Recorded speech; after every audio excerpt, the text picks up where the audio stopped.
5 hospice myths that keep families from getting help.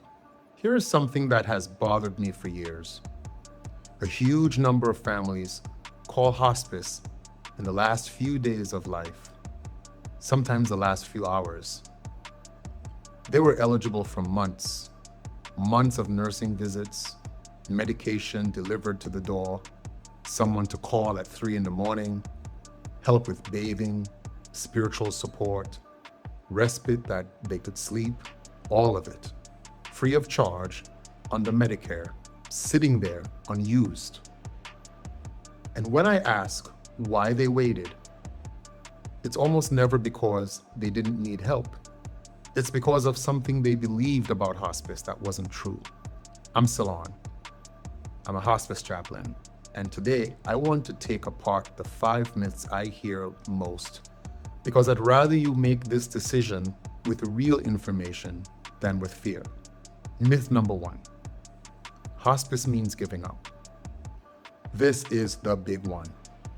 This is the one underneath all others. I understand it. Every instinct you have says that fighting is love and stopping the fight is abandonment. So calling hospice feels like betraying the person you're trying to protect. But hospice isn't giving up.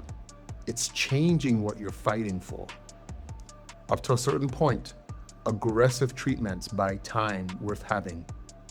Past a certain point, and every disease has that point, treatment stops buying good time and starts buying hard time. Hospitalizations, side effects, days spent recovering from treatment instead of living. Hospice is what happens when you decide the goal is no longer to fight the disease, but to fight for comfort, dignity, and quality of whatever time is left. That's not surrender. That's a different kind of care. And families who come to hospice earlier almost always tell me the same thing afterward. I wish we'd called sooner. Myth number 2, morphine hastens death.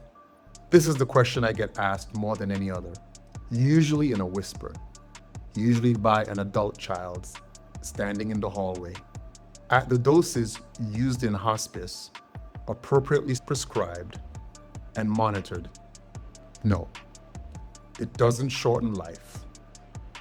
What it does is manage pain and manage the feeling of breathlessness, which is one of the most frightening symptoms of a dying person. I want to name what's really underneath this question, because I think it's rarely said out loud. When you agree to comfort medication, it can feel like you've signed something, like you've given permission for death, and now you'll have to carry that. Please hear me. Allowing someone to be comfortable is not the same as causing their death. The disease is doing that. Your only remaining choice is whether they suffer through it or not. Choosing comfort is not something you'll need to be forgiven for. Myth number 3. Hospice means it's a matter of days. People hear hospice and they hear a countdown clock.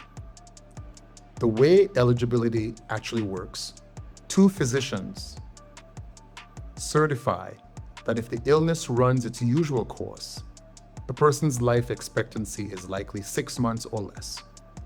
That's a clinical estimate, not a prediction, and not a deadline. Some people are on hospice for many months. Some stabilize. Some improve enough that they're discharged from hospice entirely. And if they decline again later, they can come back on. Prognosis is genuinely hard. Doctors are often wrong in both directions. So if the only thing stopping you is it feels too early, talk to the hospice team anyway. Let them tell you if it's early. Myth number 4. Once you're on hospice, you're locked in. You're not. A patient can revoke hospice at any time for any reason and return to curative treatment.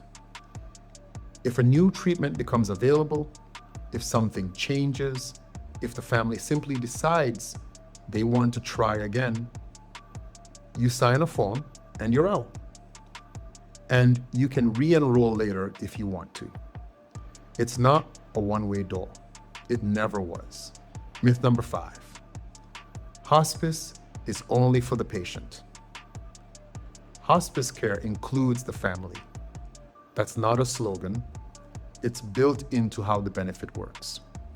Practical teaching so you know what to do at 2 a.m., respite so you can sleep, social work help, chaplain support if you want it, and after the death, bereavement support continues for the family, typically about a year, sometimes longer.